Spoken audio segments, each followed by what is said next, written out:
MLA గారు చొప్పదండి శాసనసభ్యులు మేడిపల్లి సత్యం గారు చెప్పినట్టు కలిసి సమన్వయంతో పనిచేస్తే అభివృద్ధి ఏ విధంగా ఉంటుందో చొప్పదండి నియోజకవర్గంలో గతం నుంచి చూస్తూ ఉన్నాం. గతంలో మల్యాల నుంచి కాచాపూర్ వరకు కూడా రోడ్డు నిర్మాణం సిఆర్ఎఫ్ నిధుల ద్వారా చెప్పడం జరిగింది. ఆ రోజే మరి ఒక విజ్ఞప్తి మేరకు ఈ ఆర్నకొండ నుంచి మల్యాల వరకు 4 మండలాలు కలుపుతూ దాదాపు 35 కిలోమీటర్ల రోడ్డు, మధ్యలో కల్వర్టు, మినీ బ్రిడ్జ్ నిర్మాణం కూడా ఇందులో భాగస్వామ్యం అయింది. దాదాపు 50 కోట్ల రూపాయలతో 35 కిలోమీటర్ల రోడ్డు సింగిల్ రోడ్ను డబుల్ రోడ్డుగా నిర్మాణం చేయడానికి సిఆర్ఎఫ్ నిధులను కేటాయించడం జరిగింది. ఇది దీని ద్వారా ఈ నియోజకవర్గం ప్రజలందరూ కూడా ఒక మంచి వెసులుబాటు. మీరు దేశవ్యాప్తంగా ప్రపంచం చూడండి, ఏ దేశం అభివృద్ధి చెందాలన్నా, ఏ రాష్ట్రం అభివృద్ధి చెందాలన్నా, ఏ జిల్లా అభివృద్ధి చెందాలన్నా, చివరకు ఏ గ్రామం అభివృద్ధి చెందాలన్నా రవాణా సౌకర్యం ముఖ్యం.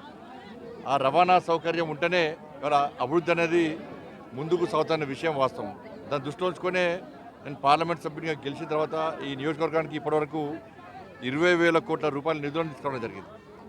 దానిలో 7,000 కోట్ల రూపాయలు నిధులు కేవలం రహదారులకు మాత్రమే. ఇవాళ కరీంనగర్, జగిత్యాల్, కరీంనగర్, వరంగల్ నేషనల్ హైవే కోసం 2,500 కోట్ల రూపాయలు కానీ, దాంతోపాటు సడక్ యోజన కింద 130 కోట్ల రూపాయలు, సిఆర్ఎఫ్ నిధులు ఇప్పటివరకు 400 కోట్ల రూపాయలు, ఈజీఎస్ కింద రహదారుల కోసం 700 కోట్ల రూపాయలు ఇప్పటివరకు కూడా ఈ కరీంనగర్ పార్లమెంట్ నియోజకవర్గానికి కేటాయించడం జరిగింది. అతి త్వరలో వారు చెప్పినట్టు గతంలో వారు వస్తే కూడా ఇద్దరు నితిన్ గడ్కరీ గారిని కలిసాము. వారిని కలిసి జగిత్యాల్, కరీంనగర్ నేషనల్ హైవే త్వరితగతిన పూర్తి చేయాలని కోరిన వెంటనే టెండర్ ప్రాసెస్ అతి త్వరలో పూర్తి కాబోతున్నది. గతంలో అనేక అడ్డంకులు ఉండే, ప్రజల ఫిర్యాదులు కానీ, కోర్టు కేసులు కానీ, అనేక అభ్యంతరాలు ఉన్నటువంటి పరిస్థితుల్లో అన్నింటినీ తొలగించి ఇవాళ అన్నింటినీ పరిష్కరించి వెంటనే త్వరితగతిన కరీంనగర్, జగిత్యాల్ నేషనల్ హైవేను కూడా నిర్మాణం చేయడానికి పూర్తి స్థాయిలో చర్యలు చేపడుతున్నాం, ప్రణాళిక రూపొందిస్తున్నాం. అతి త్వరలోనే టెండర్ ప్రాసెస్ పూర్తి కాబోతున్నది. కాబట్టి 20,000 కోట్ల రూపాయలు, 7,000 కోట్ల రూపాయలు కేవలం రోడ్ల కోసం మాత్రమే ఇవ్వడం జరిగింది.